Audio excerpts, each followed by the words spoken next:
मानसरोवर जंगल कई दिनों से बारिश में डूबा हुआ था।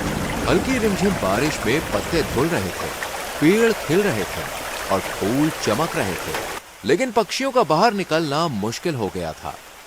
ये बारिश है, ये आफत टलने का नाम ही नहीं ले रही। मेरे अंदर शरारत का कीड़ा बुला रहा है।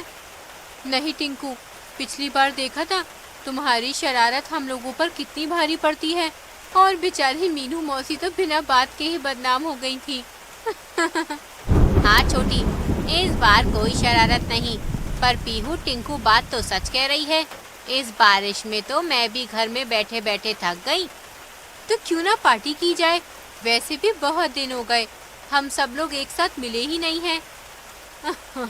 और बड़ा मजा आएगा, और इस पार्टी का नाम होगा रिमझिम पार्टी।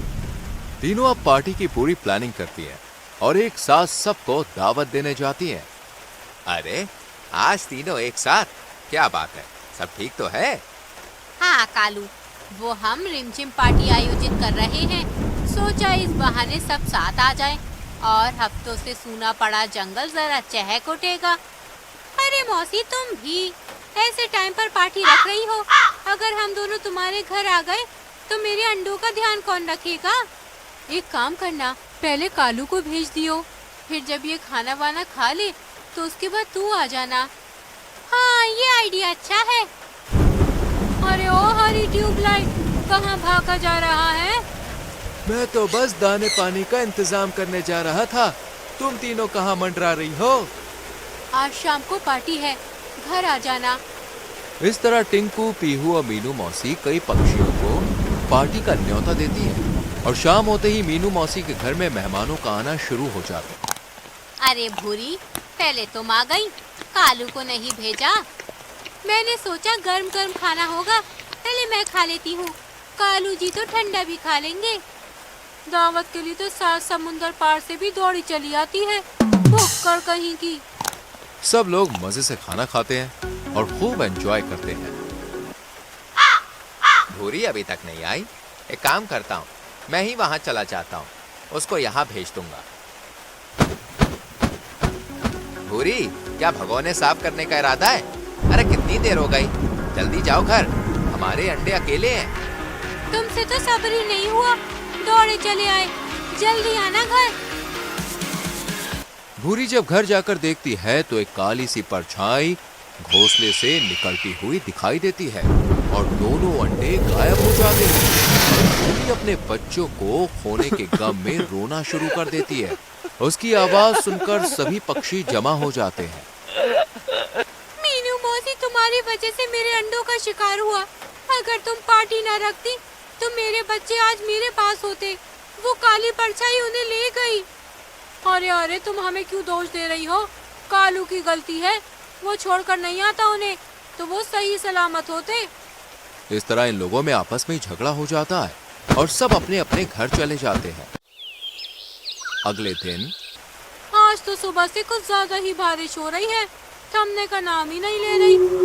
बचाओ, कोई बचाओ, वो काली परछाई मेरी दोस्त मैना को लेकर चली गई।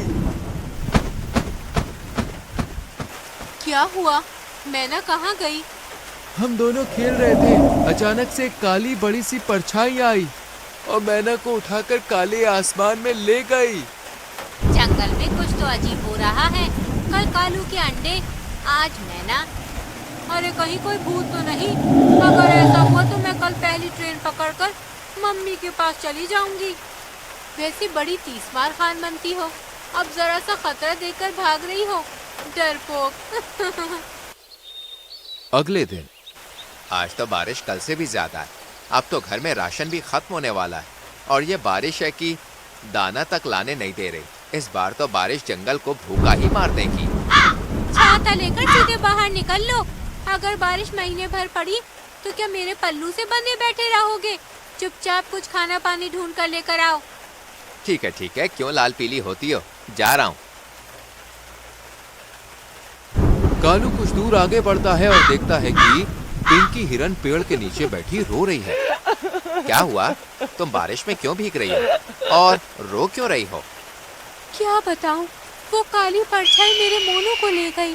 अभी तो उसे दुनिया में आए हुए 2 दिन भी सही से नहीं हुए थे और वो मुझसे दूर हो गया। कैसी थी वो काली परछाई? उसके बड़े बड़े पंख थे जिनकी मदद से वो बारिश में भी तेज रफ्तार से उड़ रहा था और शायद वो बाज ही था। इसका मतलब हमारे जंगल में शिकारी बाज आ गया है। जल्द ही कुछ करना होगा। और शाम के वक्त रिमझिम बारिश के बीच सब पक्षी एक पेड़ के नीचे जमा होते हैं। ये शिकारी बहुत चालाक है। जहाँ भी ये शिकार करता है वहाँ कोई सुराग नहीं छोड़ता, ना जमीन पर कोई निशान और ना ही खून के कोई धब्बे। मैंने भी नोटिस किया है, जिस दिन बारिश ज्यादा होती है हमला उसी दिन किया जाता है। और ये हमला जमीन से नहीं आसमान से होता है। और इसका मतलब शिकारी पक्षी की ताकत तेज बारिश और चालाकी है। वो इतना ताकतवर है कि बारिश भी उसकी उड़ान को रोक नहीं पा रही है। अब हमें उसकी ताकत को ही उसकी कमजोरी बनाना पड़ेगा, यानी बारिश ही उसे हरा सकती है। हाँ, वैसे भी बारिश में जंगल की जमीन बहुत फिसलन भरी हो जाती है और हम उस शिकारी पक्षी को किसी तरह जमीन पर ले आए तो फिर हराना आसान हो जाएगा। सभी पक्षी एक प्लान बनाते हैं और कुदरत भी इनका साथ देती है। अगले दिन खूब तेज बारिश होती है। अभी मिट्टू और भूरी जोर जोर से शोर मचाते हैं ताकि शिकारी पक्षी का ध्यान उन पर जाए, जबकि जमीन पर पिंकी टिंकू दोनों खेल कूद कर शिकारी पक्षी के सामने आसान शिकार बनने का नाटक करती हैं। इन लोगों ने शिकारी पक्षी को फंसाने के लिए एक दलदली कीचड़ से भरी हुई जगह चुनी थी। क्या बात है, आज तो शिकार खुद मुझे बुला रहा है। एक तरफ तोता और कौवी है तो दूसरी तरफ हिरन और चिड़िया। सबसे पहले इस हिरन पे ही झपट्टा मारता हूँ, जरा तगड़ा माल पानी मिल जाएगा। शिकारी पक्षी जैसे ही पिंकी पर झपटने के लिए नीचे आता है, मीनू मौसी और पीहू जो उस पर नजरें गड़ाई हुई थी वो तुरंत पिंकी को इशारा कर देती है और पिंकी वहां से हट जाती है, जबकि बाज दलदली मिट्टी में फंस जाता है। उसके पंजे कीचड़ में बुरी तरह से धंस जाते हैं।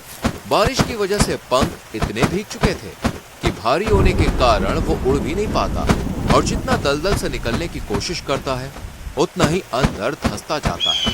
सभी जंगलवासी उसके सामने आ जाते हैं और उसे बाहर निकालकर रस्सी से पेड़ से बांध देते हैं। यही है वो कलमुहा, है ना, जिसने मेरे बच्चों को निगल लिया। कीड़े पड़ेंगे तुझे। भूरी थोड़ा शांत रहोगी, पहले हमें बात करने दो। ये बताओ तुमने हमारे जंगल वासियों को क्यों मारा और तुम कौन से जंगल से आए हो? मैं पड़ोस के जंगल में रहता था जिससे तुम लोग की दुश्मनी थी, लेकिन इस बारिश ने हमारे जंगल को तहस नहस कर दिया। मेरा परिवार पानी में बह गया। ना तो मेरे पास रहने का ठिकाना था और ना ही पेट भरने के लिए खाना। मैं कई दिनों तक दर दर भटकता रहा और भूख से मरने की नौबत आ गई। तब एक रात मैंने कालू के घर में 2 अंडे देखे और उनसे अपना पेट भरा। मैं हालातों से मजबूर था, इसलिए मैंने खुद को बचाने के लिए ये कदम उठाया। अरे वाह जी वाह, तुझे पूरी दुनिया में सिर्फ हमारा जंगल मिला। इसे तो पत्थरों से मार मार कर इसके परिवार के पास भेज दो। तुम्हारे जिंदा रहने के लिए हमारे जंगल के लोग अपनी बलि क्यों दें? अगर तुम हमसे मदद मांगते तो हम ना सिर्फ तुम्हें रहने के लिए घर देते बल्कि तुम्हारे लिए हर मुमकिन कोशिश भी करते। पर तुमने तो दूसरों के बारे में नहीं, सिर्फ अपने बारे में सोचा। मुसीबतें हमारा इम्तिहान लेने आती हैं, लेकिन उन्हें कैसे सुलझाना है ये हमारे ऊपर डिपेंड करता है। हर परेशानी का हल खून से नहीं बल्कि समझदारी से भी निकाला जा सकता है। मुझे माफ कर दीजिए आप लोग। अब से मैं किसी को भी कभी कोई नुकसान नहीं पहुंचाऊंगा। बस मुझे जिंदा छोड़ दीजिए। ठीक है, हम तुम्हें जाने देंगे, पर आइंदा अगर तुमने इस जंगल की तरफ नजर भी उठाकर देखी तो अंजाम बहुत बुरा होगा। इस तरह बाज का आतंक जंगल से हमेशा हमेशा के लिए खत्म हो जाता है और इसी खुशी में पूरा जंगल एक साथ बारिश में नहाता है और भूरी भी मीनू मौसी से माफी मांगती है। अब बारिश में डर नहीं था बल्कि सुकून, शांति और खुशहाली थी।